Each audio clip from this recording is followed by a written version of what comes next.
Chapter 1: The Great Cataclysm. Man is infamous in the extremity of his violence, but even so, man will never begin to compare to the ruthless, cold, and hideous scope of violence that on certain occasions, nature can provide with splendorous aplomb. Earthbound astronomers had earnestly endeavored for many years to watch the heavens above for signs of any unwelcome visitor, and for the most part, they were successful. However, their impeccable track record of success would soon come to an end. That was when it came, unexpectedly and swiftly out of the constellation of Taurus, a large chunk of rock nearly a third the size of Manhattan Island. It first made its appearance in the heavens, tumbling, hurling headlong through the solar system past the orbit of Mars, then swiftly around the orbits of Venus and Mercury, just close enough to each of them to give it a gentle push onwards towards its final target, Earth.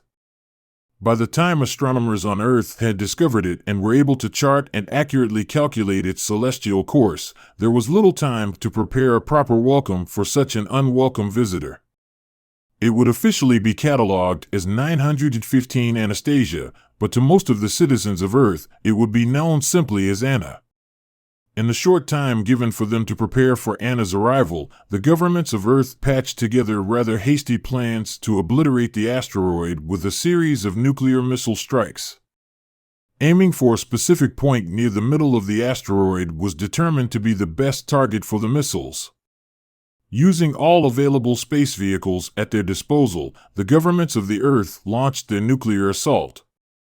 It was a magnificent sight to behold from the night side of Earth as all the missiles simultaneously struck against the side of Anna. For a few brief moments, Earth had a second sun in its sky, and as nearly 8 billion people around the world held their breath, hoping for a successful outcome, they would soon learn the awful truth.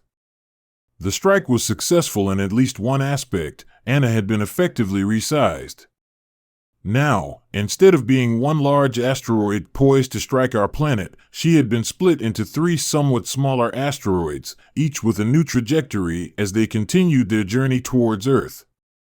Within hours, scientists around the world would reveal the good news that one of the largest segments of Anna had been deflected just enough to miss the Earth entirely. However, the other 2 pieces of Anna, each still significantly large, would strike the Earth in 2 different locations.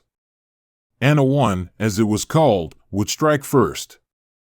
This piece, the smallest piece of Anna, would enter the atmosphere and crash into the middle of the Atlantic Ocean, creating an enormous tidal wave which would encompass the entire Atlantic seaboard region.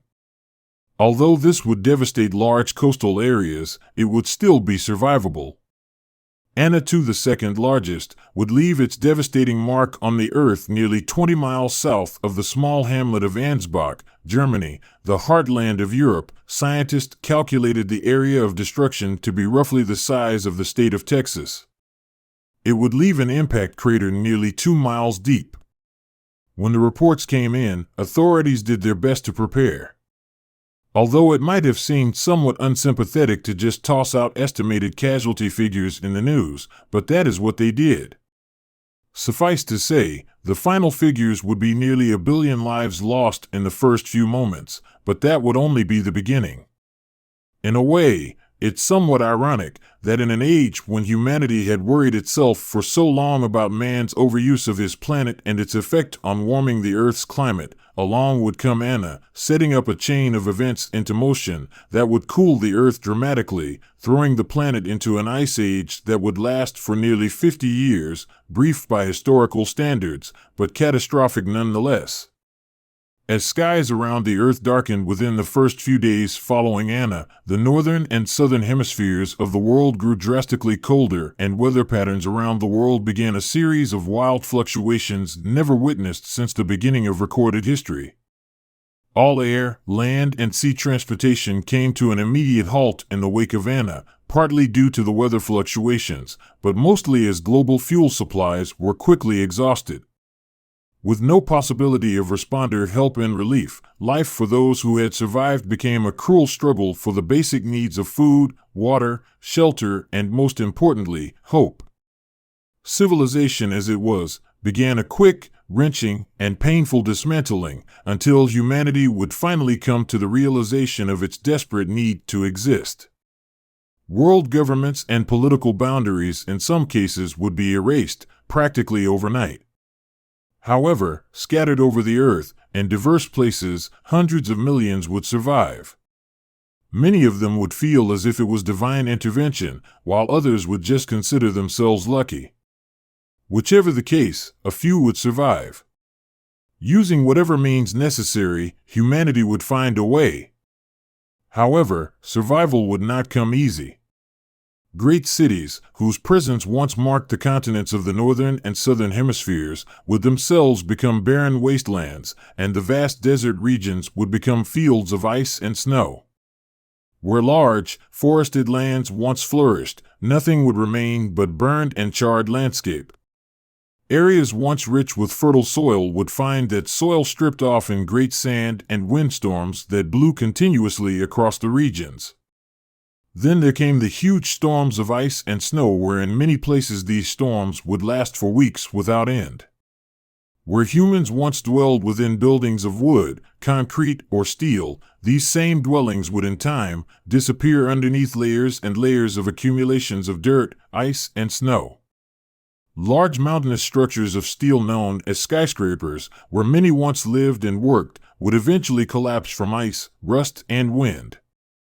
The humans who managed to survive this onslaught would only be able to find safety or security by being mobile, swift, and able to adapt and survive by seeking natural shelter in mountain caves and warmer equatorial climates. Though a few areas on Earth would remain unscathed, nowhere on Earth was there a place that was not affected by Anna's untimely arrival. And so, as time passed, generations would live and die waiting for the time when the planet would heal. Waiting for the time when the skies would clear, and once again the sun would shine to warm the earth. Time moved slowly, and several decades would pass as the turmoil slowly calmed, and the snow and ice began a slow retreat northward and southward. Once the ice receded in the area known as North America, small groups of people, those lucky few who survived, would begin the migration north, following stories passed down to them from their parents and grandparents before, of the great and prosperous land that once existed. These small groups of families, or clans as they referred to themselves, would be the first to head northward. Some were highly organized and tightly structured, while others were not. Whatever the case would be, they slowly began to reclaim areas and regions of North America, which, as far as anyone knew, had been free from humans for many, many years. When they did return, the land they found would be much different than it had been before. As the warmth slowly returned to the north, the Elgins would be one of many such family groups who would make the dangerous trek to return to the northern regions of North America. They would leave their ranch in southwestern Texas and follow the coastal areas along the Gulf of Mexico. Eventually, they would turn northward using the old decaying highways, rivers, and trails as a guide to them on their journey to find their old homestead that once existed near the now destroyed town of Manassas, Virginia.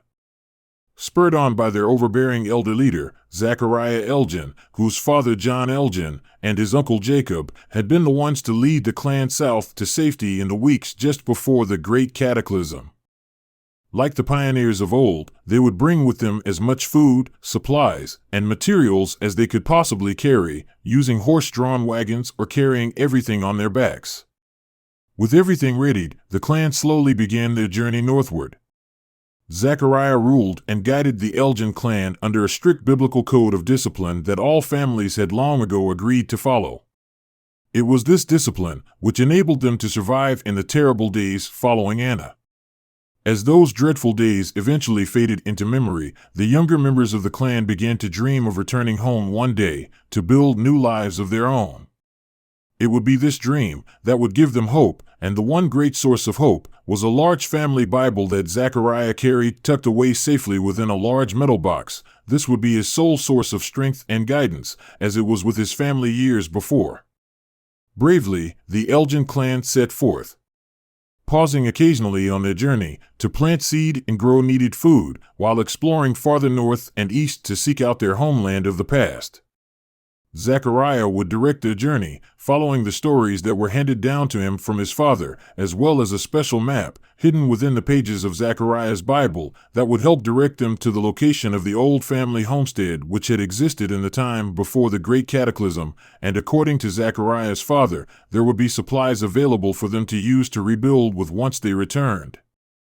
As Zechariah and the rest of his people slowly made their way northeast, they had no idea what the future held for them in the days ahead or of the kinds of people that they would eventually meet.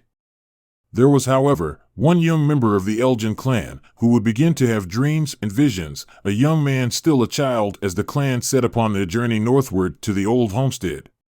Caleb Elgin, the second-born son of Uriah and Sarah Elgin, and great-nephew to Zechariah Elgin.